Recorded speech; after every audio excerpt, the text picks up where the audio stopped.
Tudo bem, pessoal? Chega junto aqui comigo. Vamos falar sobre essa vitória do Botafogo em cima do Grêmio pela nona rodada do Campeonato Brasileiro. Vamos trocar uma ideia aqui sobre isso. Eu quero falar algumas coisas aqui. Você que está aqui pela primeira vez e não conhece o canal, seja muito bem-vindo. Meu nome é Moisés Domingues, você está no canal Dom Alvinegro.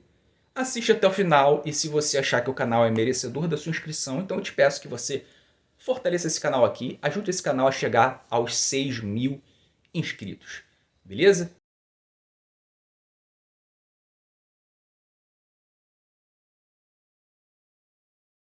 Deixa o like nesse vídeo e ative as notificações, porque nesse canal aqui o conteúdo é diário, todos os dias a gente coloca no ar muito conteúdo falando somente sobre Botafogo. E esse aqui é um pós-jogo para a gente conversar sobre esse jogo, essa vitória do Botafogo sobre o Grêmio. Chegando assim a 8 jogos seguidos sem derrota. Então o Botafogo está invicto a 8 jogos dentre Campeonato Brasileiro, Copa do Brasil e Libertadores. Nos últimos 6 jogos, o Botafogo ele tem 5 vitórias e 1 empate. Dessas 5 vitórias, 4 são fora de casa, provando assim que o Botafogo é um time que, mesmo jogando fora de casa, ele não abre mão de jogar, não abre mão de impor o seu jogo. E esse jogo contra o Grêmio, essa vitória, né, sobre o Grêmio, no estádio Kleber Andrade, em Cariacica, o jogo teve mando de campo do Grêmio, seria, né, na casa do Grêmio, né, na arena do Grêmio, mas por conta daqueles problemas no Rio Grande do Sul, o Botafogo fez esse acordo com o Grêmio em que o jogo do primeiro turno e do segundo turno seriam com campo neutro. Então, esse jogo foi em campo neutro. Para o Botafogo, não é tão neutro assim. O Botafogo já jogou no estádio Kleber Andrade algumas vezes. E eu falei aqui no pré-jogo, no vídeo que eu fiz, eu afirmei aqui sem nenhuma dúvida que a torcida do Botafogo nesse jogo ia ser maioria. E foi o que a gente viu, né? Grande maioria, 80% do estádio repleto de torcedores do Botafogo. E teve uma festa muito bonita ali no início do jogo, né, com mosaico, um mosaico muito bonito por sinal, né? Tem que dar os parabéns ao movimento Ninguém Ama Como a Gente, o movimento da torcida do Botafogo que organiza as festas, né? Então a torcida que compareceu está de parabéns. Quem saiu do Rio, né, se deslocou do Rio de Janeiro lá para o Espírito Santo para assistir o jogo, está de parabéns. E com essa vitória, o Botafogo assume a liderança do Campeonato Brasileiro com 19 pontos. O Flamengo, que era o líder, com 17. E o Bahia, que era o vice-líder, também com 17. Empataram, né? O Flamengo empatou com o Atlético Paranaense numa arbitragem ali do Daronco, polêmica, né? O cara tinha dado 7 minutos de acréscimo, o que já era muito. Deu mais um. E aí o gol do Flamengo saiu, já tinha acabado os 8 minutos.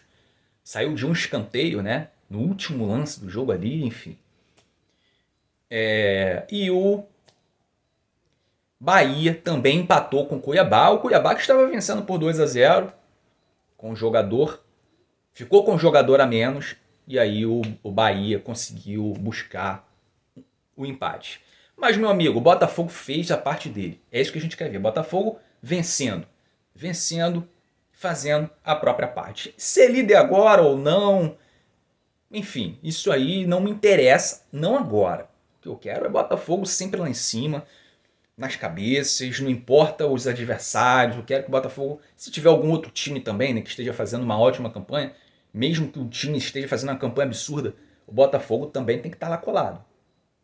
Tem que estar lá em cima, sempre brigando entre os 4 primeiros. E na última rodada, o Botafogo depender só dele para ser campeão.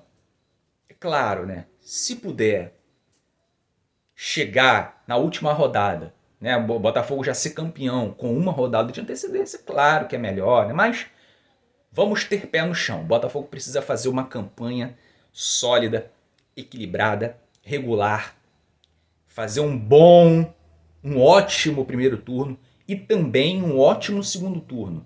Então o Botafogo tem que ser estável, tem que ser um time que não vai cair de produção no segundo turno. Então, falando um pouco do jogo, gols de Cuiabano, né, com uma bola ali do Marlon Freitas, que eu vou começar a falar aqui da atuação individual de alguns jogadores, porque eu preciso falar de alguns jogadores que, meu amigo, eu vou começar falando do Marlon Freitas, porque o que esse cara, meu amigo, tá jogando bola, o Marlon Freitas é muito difícil o cara errar passe. E o Marlon Freitas não é aquele jogador que só toca para trás não, porque é muito fácil um jogador não errar passe sendo aquele jogador que toca para o lado e toca para trás. Mas o Marlon Freitas é aquele jogador que procura sempre o passe para frente, o passe em profundidade, o passe, os lançamentos, né? O passe entre linhas, encontrando alguém em boa condição, o passe vertical, o passe para abrir espaços. O Marlon Freitas ele faz isso como ninguém, cara. Eu já critiquei muito o Marlon Freitas aqui. Quem acompanha o canal há mais tempo sabe, né? Já sabe o que eu falava dele no final do ano passado, no início desse ano. Mas se o cara merece elogio, meu amigo, se o cara tá dando a volta por cima, se superou, a gente tem que falar. E Marlon Freitas é esse cara, é titular absoluto nesse time. E ele encontra um passe de canhota, né? Ele gira o corpo, dá um passe ali em profundidade pro Cuiabano, o Cuiabano chegando sozinho. Uma ótima, né? Um ótimo passe aquele passe do Marlon Freitas foi, desculpe a palavra, pornográfico, né? Porque foi sacanagem aquele passe do Marlon Freitas. E o Cuiabano, né, com muita eficiência e competência na finalização, faz o gol. O Botafogo faz 1-0, depois o Grêmio cresce no jogo, né, oferece ali algumas dificuldades para o Botafogo. Em um determinado momento do primeiro tempo, o Botafogo não conseguia encaixar os contra-ataques. O Botafogo era um time um pouco instável, né? Por isso o Grêmio chegou algumas vezes com perigo. E chegou o gol do empate, né? Chegou o gol do empate, depois do Luiz Henrique ter sido um pouco preguiçoso na jogada. O Luiz Henrique, vou falar do Luiz Henrique também, estava tendo uma péssima atuação. Extremamente preguiçoso em campo, perdia quase todas as jogadas. O gol do Grêmio sai de um lance em que ele perdeu a bola. Mas depois do segundo tempo, o Luiz Henrique, ele, não sei o que aconteceu no vestiário, se o Arthur Jorge falou alguma coisa para ele, não sei o que aconteceu, que o Luiz Henrique voltou bem melhor no segundo tempo. Já tinha mais vontade, já deu bote lá atrás, voltou, correu mais. Até que ele dá um ótimo passe ali para o Júnior Santos, né? E o Júnior Santos, ele engana a marcação, ele dá um drible de corpo. A jogada do Júnior Santos, porque ele não recebe em ótimas condições de finalizar. O passe vai certo nele, então ele teve ali, em milésimos de segundo, uma decisão a tomar. E ele tomou a melhor decisão que ele poderia. Ele enganou a marcação, fingiu que ia dominar com a direita, dominou com a esquerda, já tirando do zagueiro, já de frente para o gol. E aí, finalização ótima, tirando do goleiro. 2-1 Botafogo. O Júnior Santos, que também salvou um gol em cima da linha. A bola já tinha passado pelo John.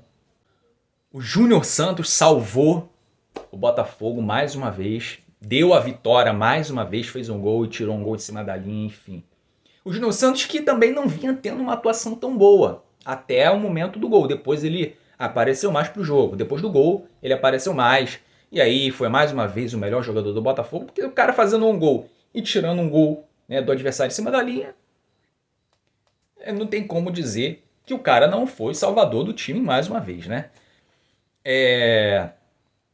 Enfim, gostei muito da atuação do Tietê, mais uma vez dando dinamismo no meio campo. Gregory sendo muito combativo, fazendo muitos desarmes. A dupla de zaga teve uma boa atuação, não cometeu falhas, não comprometeu.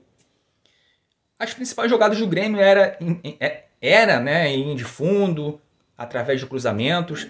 Assim surgiu o gol do Grêmio, surgiu de um escanteio, né? que a zaga ali do Botafogo não subiu, o jogador do Grêmio fez o gol. E o lance de mais perigo do Grêmio também surgiu de um cruzamento. Cruzamento do Fábio, cabeçada do jogador do Grêmio. E nesse lance que o Júnior Santos tirou em cima da linha, teve um outro lance também, um ótimo chute lá, né? Forte do jogador do Grêmio, que obrigou o John a fazer uma defesaça.